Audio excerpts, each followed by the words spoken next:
참 예수님, 오늘 1독서와 2독서 복음의 메시지는 두 가지를 우리에게 전해주고 있습니다. 첫째는 예수님은 누구이신가 라는 것을 알려주고, 둘째는 우리가 누구인가 라는 것을 알려줍니다. 먼저 독서와 복음을 통해 예수님은 누구이신가를 살펴보면 좋겠습니다. 1독서를 통해 이사야는 주님의 종의 둘째 노래를 우리에게 말하고 있습니다. 주님 공연 대축일이 지난 주일이었고, 원래는 주님 세례 대축일이 있었으면 이 주님 세례 대축일 1독서가 주님의 순환받는 종의 첫째 노래가 나옵니다. 그런데 이게 월요일이었기 때문에 많은 교우분들이 전례에 참석하지는 못했을 것이라 생각이 됩니다. 이 이사야는 네 가지 주님의 종의 네 노래를 우리에게 통해서 예수님이 어떠한 분이신지를 우리에게 미리 예언합니다. 첫째 노래는 나중에 기회가 된다면 직접 찾아서 읽어보면 좋겠습니다. 이사야서 42장 1절에서 9절입니다. 간추려서 그 대목만을 몇 구절 여러분들께 들려드리겠습니다. 여기에 나의 종이 있다. 그는 내가 붙들어 주느니 내가 선택하니 내 마음에 드느니다. 내가 그에게 나의 영을 주었으니 그는 민족들에게 공정을 펴리라. 그는 외치지도 않고 목소리를 높이지도 않으며 그 소리가 거리에 들리게 하지도 않으리라. 주님인 내가 의로움으로 너를 부르고 내 손을 붙잡아 주었다.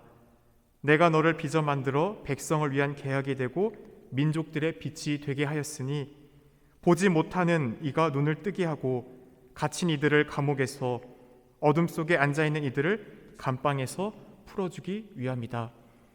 예수 그리스도가 주님의 종으로서 그는 공정으로서 정의롭게 이 세상을 다스릴 뿐이다 라는 것을 미리 예언하고 있죠.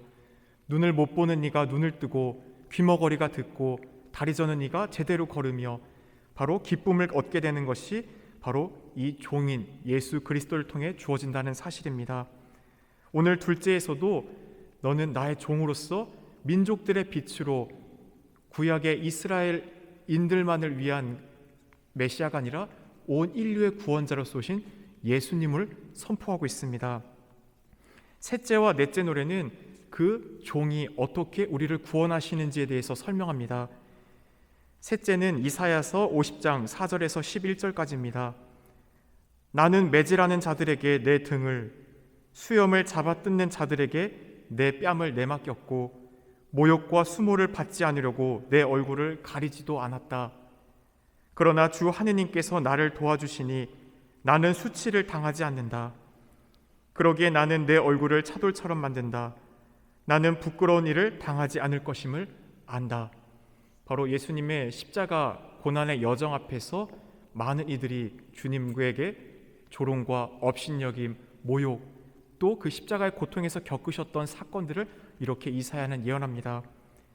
넷째 노래는 이사야서 52장 13절에서부터 시작됩니다. 보라, 나의 종은 성공을 거두리라. 그는 높이 올라 숭고해지고 더없이 존귀해지리라. 그의 모습이 사람 같지 않게 망가지고 그의 자태가 인간 같지 않게 망가져 많은 이들이 그를 보고 질겁하였다.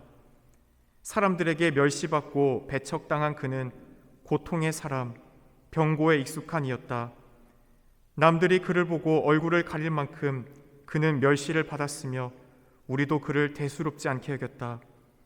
그렇지만 그는 우리의 병고를 메고 갔으며 우리의 고통을 짊어졌다.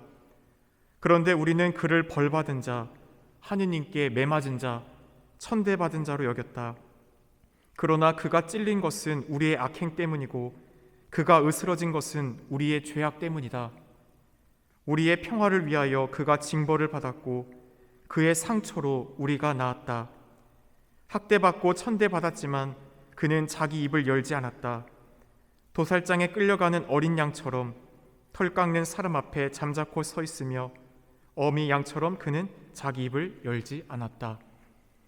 이 예수님의 십자가 순환 앞에 겪으신 그 고난이 세상 사람들에게는 조롱과 모욕, 업신여김으로 보였지만 또 수치로 보였지만 바로 그것이 우리를 위한 그분의 지극한 사랑이었다라는 것을 이사야는 이렇게 고백합니다.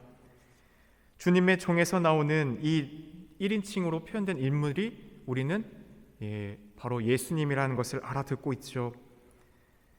바오로 사도도 필리피서 2장 7절에서 이렇게 표현했습니다.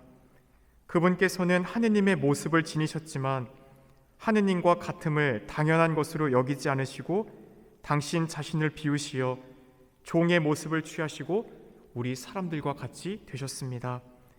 이렇게 사람처럼 나타나 당신 자신을 낮추시어 죽음에 이르기까지, 십자가 죽음에 이르기까지 순종하셨습니다. 종으로서 바로 아버지의 뜻을 이루기 위해 제가 여기 왔습니다 라고 우리는 화답송을 노래했죠. 당신 뜻을 이루려 제가 여기 왔습니다. 바로 아버지의 뜻은 온 인류에 있는 첫 인간의 불순종, 아담과 하와가 하느님을 향해 대들었던 그 반역의 죄를 한 사람의 반역으로 이 세상에 죽음이 왔지만 또 다른 한 사람의 순종으로 이 세상에 구원이 들어오게 됩니다. 바로 그리스도께서는 그렇게 하느님과 같은 분이시지만 우리 인간처럼 당신을 한없이 낮추셔서 우리와 똑같은 인간으로서 우리의 죄를 대신하여 하느님의 어린 양의 속죄 제물이 되셨죠. 오늘 복음을 통해서 우리는 그 명확한 사실을 다시금 들었습니다. 보라, 세상의 죄를 없애시는 하느님의 어린 양이시다. 세례자 요한의 이 짤막한 한마디 증언 안에 예수님의 모든 것이 들어 있습니다. 우리는 지금도 미사 때마다 영성체 직전에 같은 고백을 되풀이합니다. 하느님의 어린 양, 세상의 죄를 없애시는 주님, 자비를 베푸소서. 이것을 3번이나 반복합니다. 그리고 사제는 성체를 들어 신자들에게 보이며 말합니다. 보라, 하느님의 어린 양, 세상의 죄를 없애시는 분이시니 이 성찬에 초대받은 이는 복되다. 이스라엘 백성들이 이집트를 탈출하기 전날 밤 어린 양을 잡아 그 피를 상인방과 문설주에 발랐습니다. 바로 10번째 재앙이었죠. 태를 열고 나온 짐승이건 사람이건 첫 번째 맛배가 모두가 죽음을 겪게 되는 그 상황 속에서 이 어린 양의 피를 바른 집만은 그 죽음이 건너갑니다. 우리가 그래서 잘 알고 있듯이 파스카 사건, 이스라엘의 이런 홍해를 건너는 사건인가 동시에 죽음으로부터의 해방이죠. 바로 그 파스카의 사건의 중심이 있는 것이 어린 양의 피입니다. 구약시대 이스라엘 백성들이 어린 양의 피로 해방과 자유, 생명을 얻었듯이 인류는 하느님의 어린 양이신 예수님께서 십자가에서 흘리신 그 피로 속죄와 구원을 받았고 우리에게 구원의 기쁨을 가져오게 되었습니다. 죄에서 구원되려면 예수님의 죽음과 부활을 우리는 믿어야 합니다. 오늘 복음이 우리에게 기쁜 것, 그것은 바로 우리의 신원이 무엇인지를 이 독서를 통해 우리에게 알려주고 있기 때문입니다. 우리는 누구입니까? 우리는 은혜와 평화를 채워 구원을 이루시도록 하느님께서 보내주신 이 세상의 일꾼들이라 할 수 있습니다. 우리는 주 예수 그리스도의 이름을 받들어 부르는 이들이며 하느님께서 성도로 불러주신 이들입니다. 거룩한 하느님의 자녀들이라는 것이죠. 여기 있는 우리 한 사람 빠짐없이 아버지께서는 당신의 사랑받는 자녀로서 우리를 구원의 길로 늘 무상의 선물로서 초대하고 있습니다. 죄를 용서받았고 하느님의 자녀가 되었다는 것이 바로 우리의 신원입니다. 죄와 맞서는 싸움에서 하느님의 어린 양과 하나 되는 우리는 은총을 늘 누리도록 예수님께서는 이 교회의 세례 성사와 함께 또한 고해 성사를 세워주셨죠. 원죄와 본죄를 늘 씻을 수 있도록. 그러기에 우리는 세례를 통해 우리가 첫 인간이 지은 불순종으로 인한 그 죄를 깨끗하게 빨아 입었죠. 더불어서 요한 묵시록에서 얘기하듯이 우리는 어린 양의 피로 자신의 혼인 예복을 빨아 입은 사람들입니다. 그런데 우리의 옷은 늘 입고 생활하다 보면 어떻게 됩니까? 생활 속에서 더러지죠. 그렇기 때문에 늘 옷을 세탁하잖아요. 마찬가지로 우리가 하느님의 자녀로서 살아가는 데 있어서 우리의 깨끗해진 상태를 한결같이 유지하려고 우리들이 인간적 노력을 하지만 우리의 약한 본성이 있음을 아버지께도 아십니다. 그렇기에 우리의 그 더러워진 것을 당신께서 늘 빨아주시겠다고, 그 죄를 당신이 친히 없애주시겠다고 이 교회에는 고해 성사를 통해 늘 당신의 피를 우리에게 깨끗한 예복으로 다시 한번 마련해 주시죠. 예수님께서는 이처럼 세례 때 우리 죄를 없애주시고 그 이외에도 고해 성사와 성체 성사를 통해 모든 성사를 통해 우리의 죄를 늘 그렇게 없애주십니다. 예수님은 사람들이 뉘우치는 그 순간 안에서도 죄를 없애주십니다. 예수님은 모든 시대에 걸쳐서 세상의 죄를 없애시는 하느님의 어린 양이십니다. 천사와 성녀들은 이 영광스러운 칭호로 예수님을 그 대전 앞에 끊임없이 영광을 드립니다. 살해된 어린 양은 권능과 부와 지혜와 힘과 영예와 영광을 찬미받으시기를 합당한 분이시다라는 것이죠.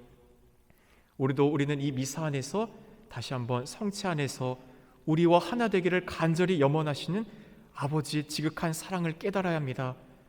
늘 우리와 하나 되고자 하는 그 나를 사랑하시는 아버지의 마음을 우리가 깊이 헤아린다면 우리는 정기적인 미사 참례를 나올 수 있도록 노력할 것입니다. 마지막 하느님 나라에 갔었을 때 가장 후회되는 것이 무엇인지를 읽었던 책 대목이 늘 머릿속에 지워지지 않습니다. 이 지상에서 수없이 하느님과 일치될 수 있는 영광의 기회가 우리에게 주어져 있었는데 나의 게으름과 나태로 성체를 통한 주님과 하나 될 수 있는 기회를 우리가 다 포기했던 것이 나중에 천상 영광 대전에 올라갔을 때 가장 아픔이다라는 것을 기록을 봤던 것이 인상적이었습니다. 하느님이 늘 우리와 하나 되려고 하시는 이 미사, 그러기에 우리 교우분들도 이 1년간에 우리가 한 주 적어도 매일 미사 참석하는 것을 우리가 함께 해보자라고 또 실천하고 있지 않습니까? 영혼의 우리가 양식인 성체 성사 그 미사를 가까이 하는 사람이 하느님을 닮아갑니다. 그리고 우리가 느끼지 못하겠지만 하느님은 그 성체를 통해 우리에게 가장 큰 은총을 불어 넣어주십니다. 우리가 힘들고 병고에 지쳐 아플 때 육체적인 약을 먹듯이 영적인 약, 하느님의 사랑이 담겨있는 성체를 찾는 그 열정을 잃지 마십시오. 그것이 우리를 성숙하고 또 하느님의 자녀로서 살아가는 힘의 근원이 되기 때문입니다. 잠시 묵상하겠습니다.